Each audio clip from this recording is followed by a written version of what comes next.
Right,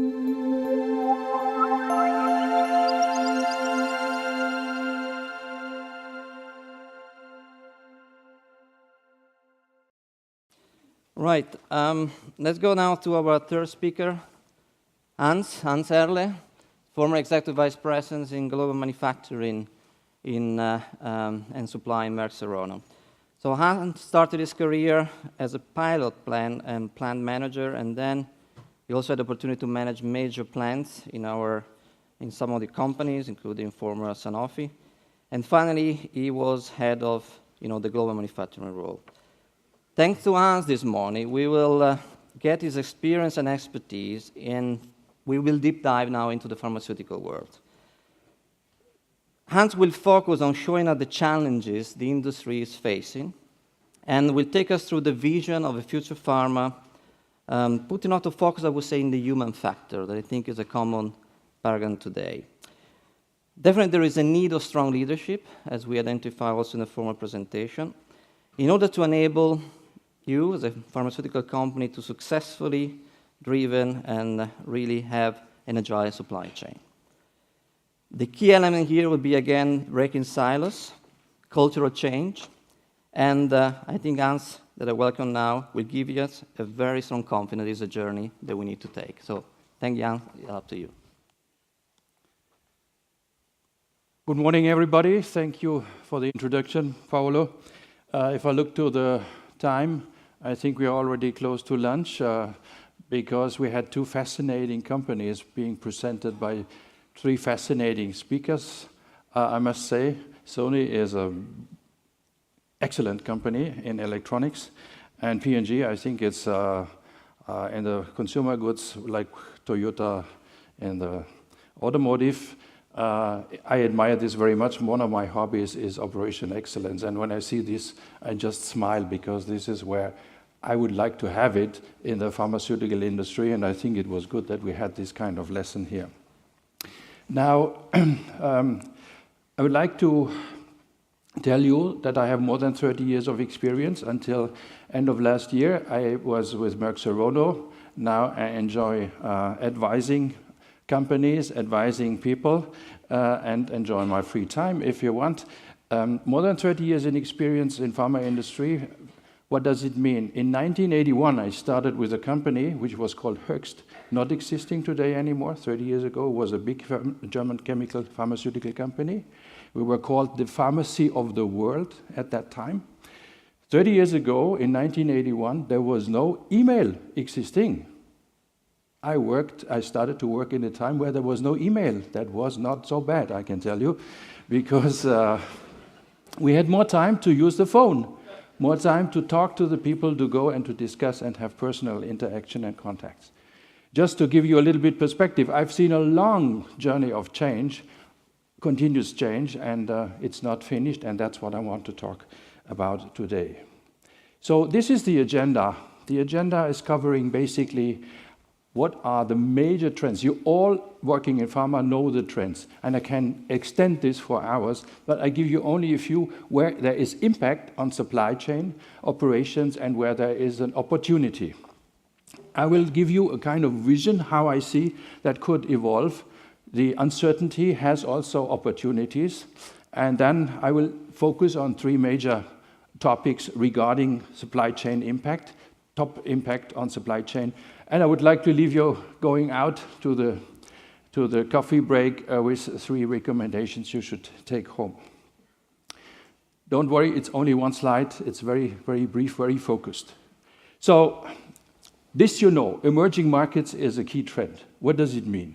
You all in supply chain know that it has a tremendous impact. A company like Sanofi, a company like Novartis, or even my previous company, Merck Serono, they have more than 30% turnover in these markets, and it is growing. And if you look at the graph, you can see that over the next years, this blue basically stays flat, which is the United States, it's Europe and Japan, and the growth is coming only from rest of the world and the E7. So these are the markets which we are usually not working in this traditional pharma company approach, and we are not very comfortable. In 2020, for example, the market in Africa is predicted to 45 billion. It's not far away, it's only 6 years ahead. And this is a huge market. So you can see that is a big impact on the supply operations. Another big trend, a major trend, is the aging population. This is a big opportunity for pharma. The message here is it's an opportunity for the people, for the industry, because 1 billion people in Asia, for example, will move from what we call today poverty to middle class in 2020. And the number of people bigger than 65 years will increase by 50 or 140%. So it's an immense population which is coming and is basically patient, if you want. Half of the lifetime expenditure, half of the expenditure for healthcare is done after the age of 65. And the three areas where we have the major problem is cancer. You can see here 1 out of 3 will have cancer, and we have no cure for this. A person dies every half minute from cardiovascular disease, and the brain disorders are tremendously increasing with the aging population. But there is also a positive message. Pharma is not going down with the patient basis, it's going in the other direction. Here is a real problem for the pharma industry. The R&D productivity over the last years has really declined. This is an exponential axis here. So it means in 1970, you were spending 1 billion in R&D, and you got 10 new molecular entities. This is about this year. In the year 2005, you get 1 for the same amount of money. This is not really exciting, especially also for the stock markets. It's not exciting. So the pharma companies, if you have bought a long time ago shares in pharma, you have made a mistake. You should have bought Philip Morris, tobacco industry, much, much more improving in value and stakeholder value than this one, than the pharma companies. So this is a real problem. This is a blockbuster model, does not work anymore. Now here you see something which I have added. I call it loss of trust. It's for the pharma industry at the moment a big issue. There is the perception out that the pharma puts the commercial goals above the interest of the patients or the interest of governments.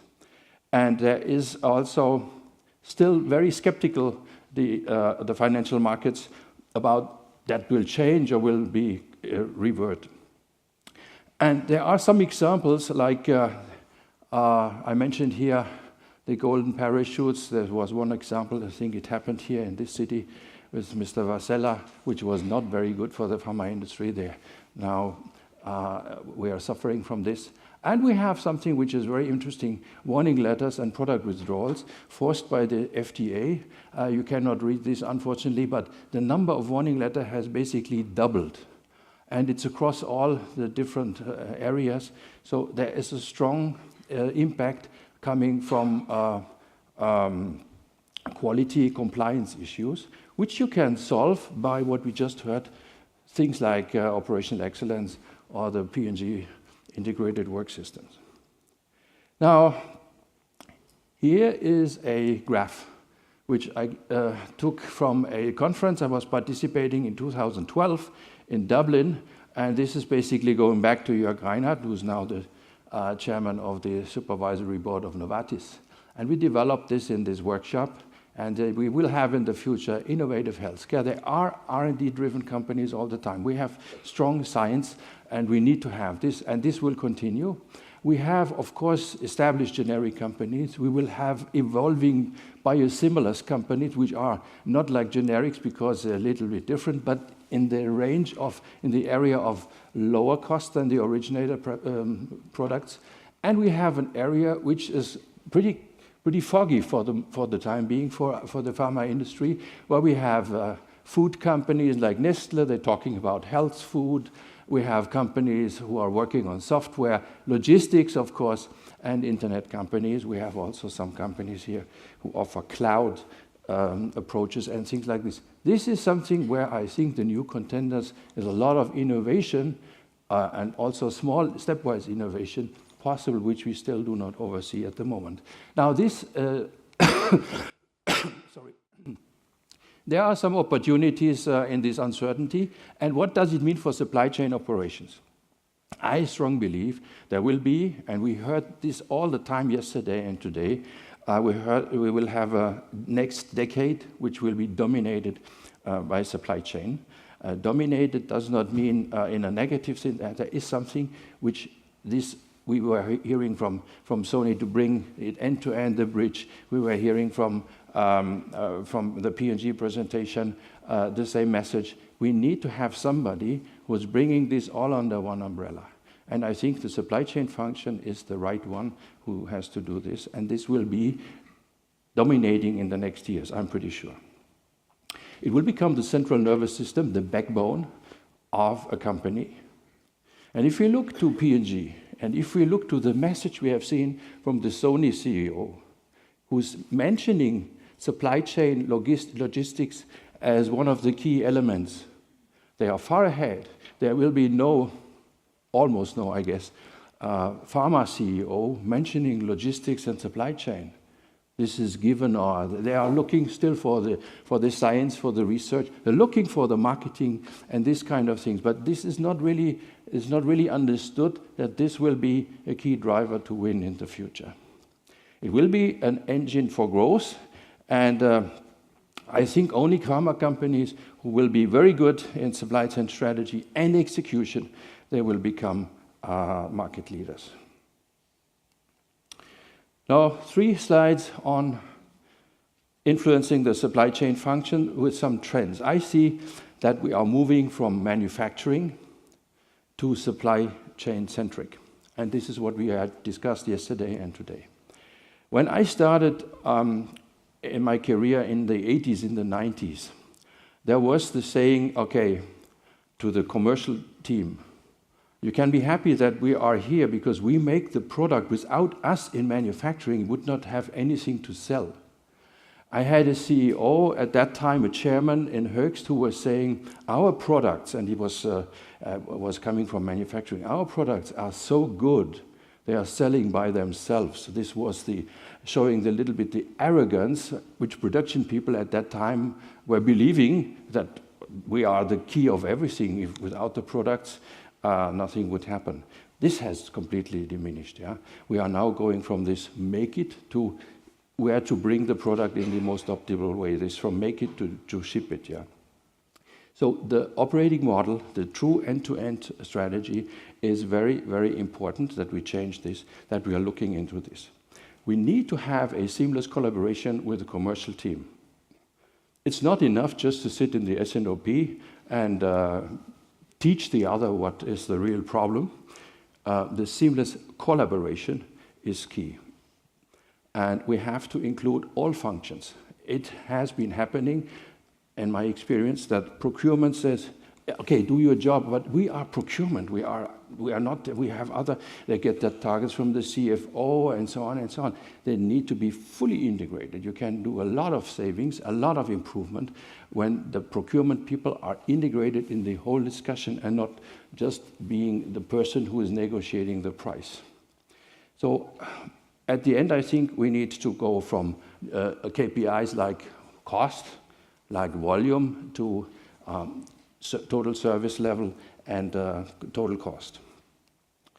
The responsiveness, agility. Agility is a word which 10 years ago was not known in the pharma industry. I think in the whole industry was not very much used.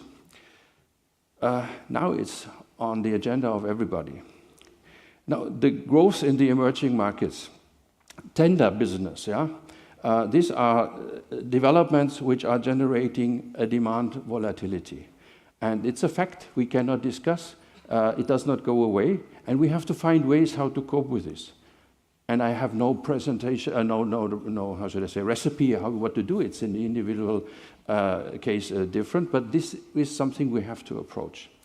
We should really forget what we had in the past, that we need to have a frozen period, 3 months, and you have to put an order, and then 3 months, and so on, to educate the commercial people that they cannot change. This is over. We have to deal with this kind of volatility and high frequent changes of the demand. Regulatory agencies, with their impact they're creating by putting out warning letters or stopping companies. We have a lot of companies who are impacted by this. All of a sudden, the product is not available.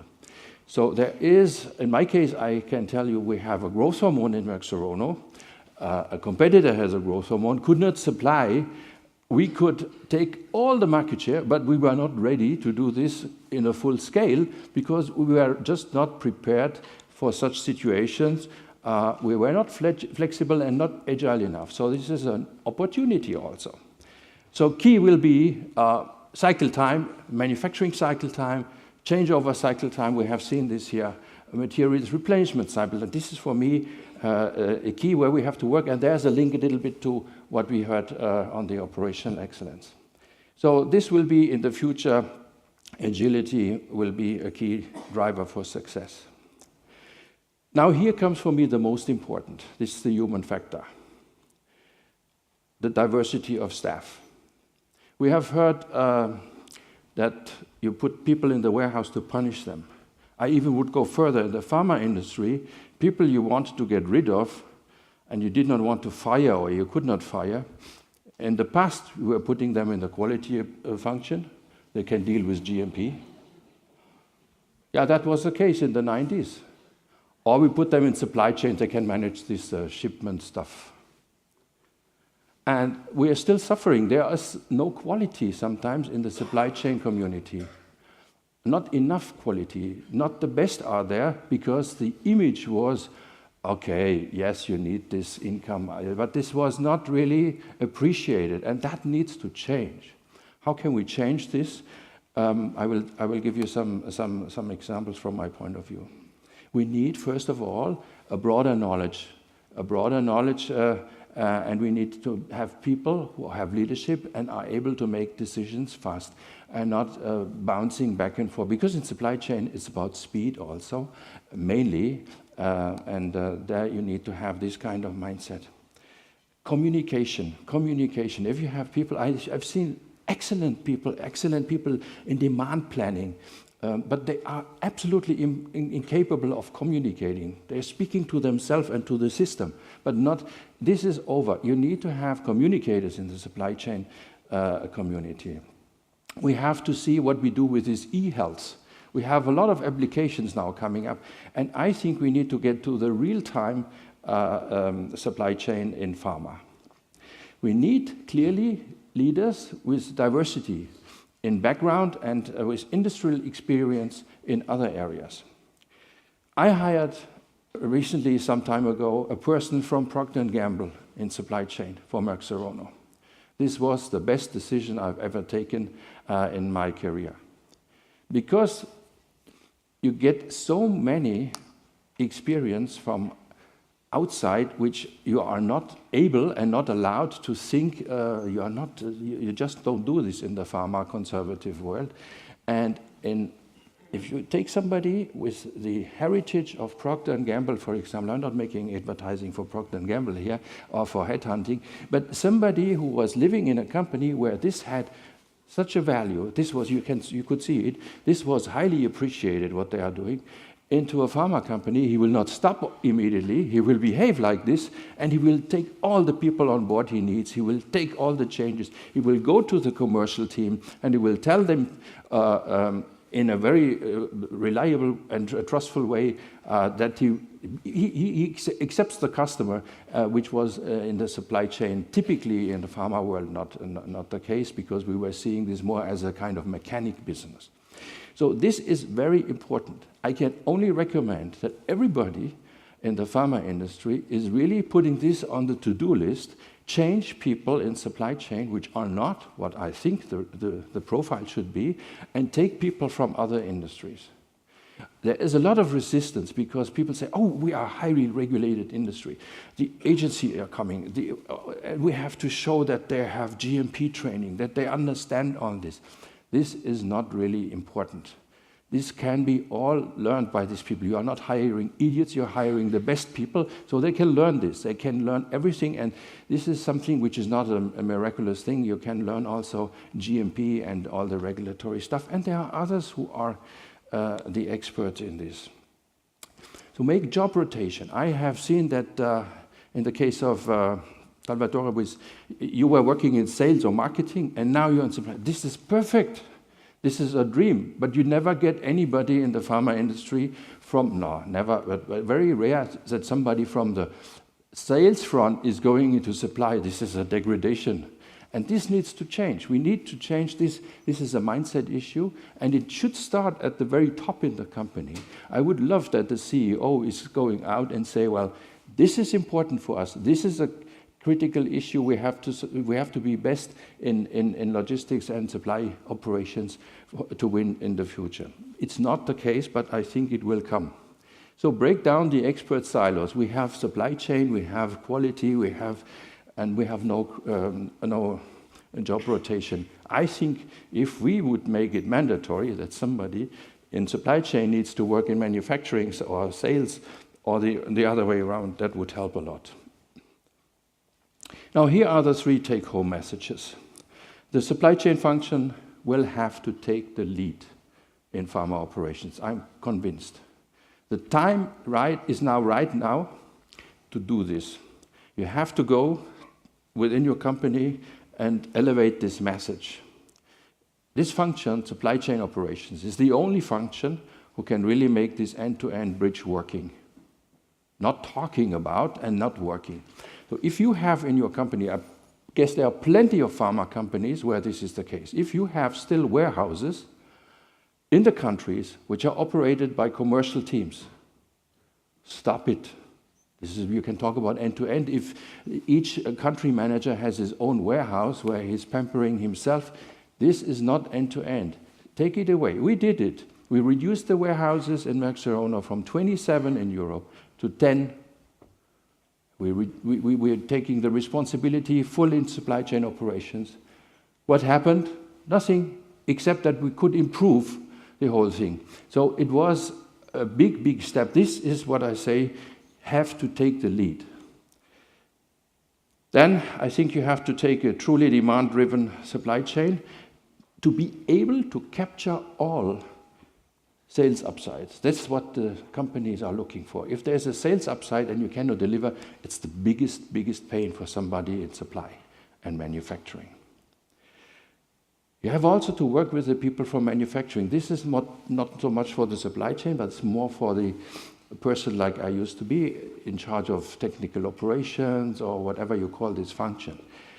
Manufacturing people are used that they are on the top of the pyramid of hierarchy.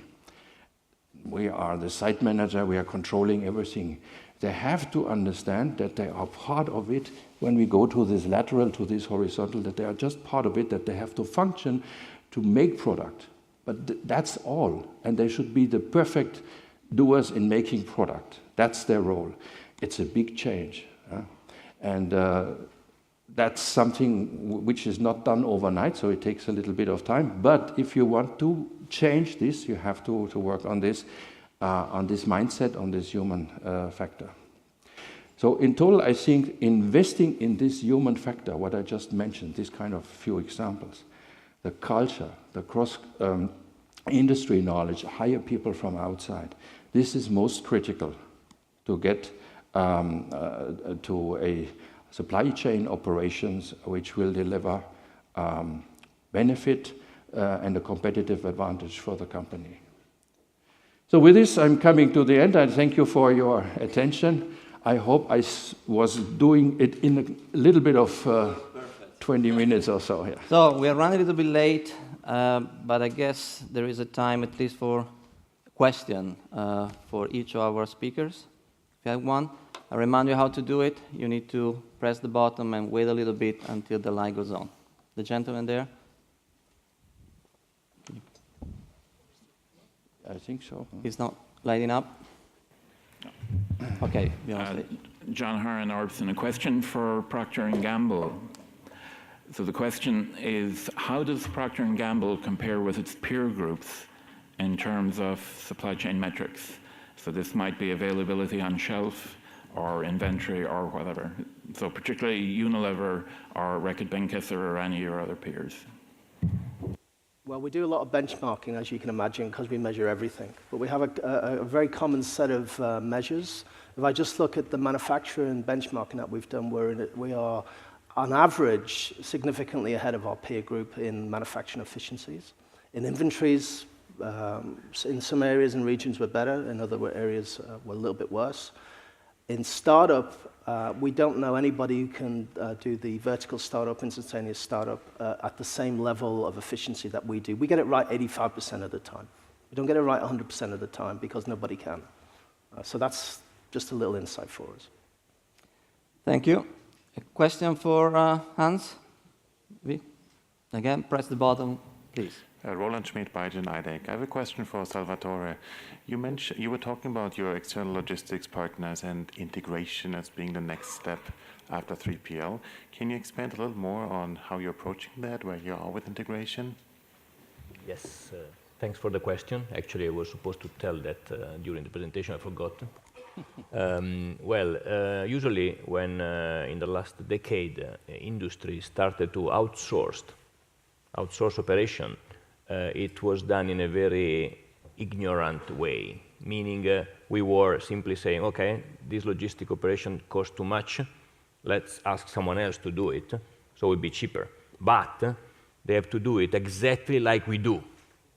So it was a very stupid question to ask to the logistic companies to say, look, do the same stuff I do, cheaper. But even more stupid was the logistic companies say yes, okay? So that was the mistake we did in the last decade, which screw completely the logic. So the way I'm approaching that right now is considering, as Hans said many times, considering our core business as a process. So you don't simply kick off part of it, but you consider that your core business, in my case, is to engineering, manufacturing, marketing products. And the core business of, in this case, DHL, is to make the logistic and supply chain efficient. So I integrated into the process my supplier, so which is part of the process itself. It's not just an external one which has to do it cheaper and has to be only blamed, because what you do with logistics, you only blame them. To the salespeople, as Hans said, you just give them rewards, and all the blame goes to the logistics. So the logic is, yes, outsource to exploit the core competence of your supply chain partner integrated into your process as part of your strategy and flow as well. Did I reply to your question? So we have a question we can take for Hans. Please, gentleman there. Niels Jensen, Novo Nordisk. It's a question to you, Salvatore. What are you doing to promote lateral leadership? Again, sorry? What are you doing to promote lateral leadership, making people follow you that don't report to you directly? Okay. Thank you. That was another question I wanted to reply earlier, but I was already late.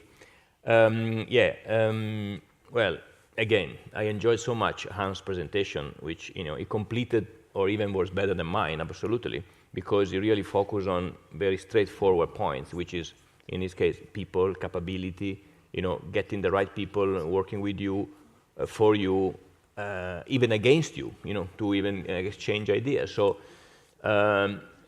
this lateral leadership behavior you have to develop is based on a very basic theory, which is we don't need anymore, as you saw in the very last chart of Hans, you don't need anymore very expert silos person. This is not going to work anymore. So the leadership team you have to build in your company, as I did, is not anymore this vertical knowledge, but you need to have so-called T-shape, T like tango, T-shaped managers. The one which have got a very specific knowledge, yes, because we are all anyway kind of specific, but horizontally they have to have a broad knowledge. The combination of, the deep knowledge in a field, or if you can have people, I was lucky to do that, in expert in many fields, but with a broad knowledge, allows the transformation of the company and the leading ability to lead people and then process and then business much more than you have if you have only very vertical skills. Which, I mean, if you need to go to a doctor which has to make a surgery of your heart, then I won't really like to have one which has got just a specific ability to do that. But in business, you need to have much broader understanding in the global world. Okay, so I'm afraid we need to stop here, but I'm definitely sure our speakers have the opportunity to answer questions during the coffee break. It will be available outside the area. So thank you again for having spent the morning with us. And now we can introduce a panel. And the moderator of the panel is Joseph Pakowski.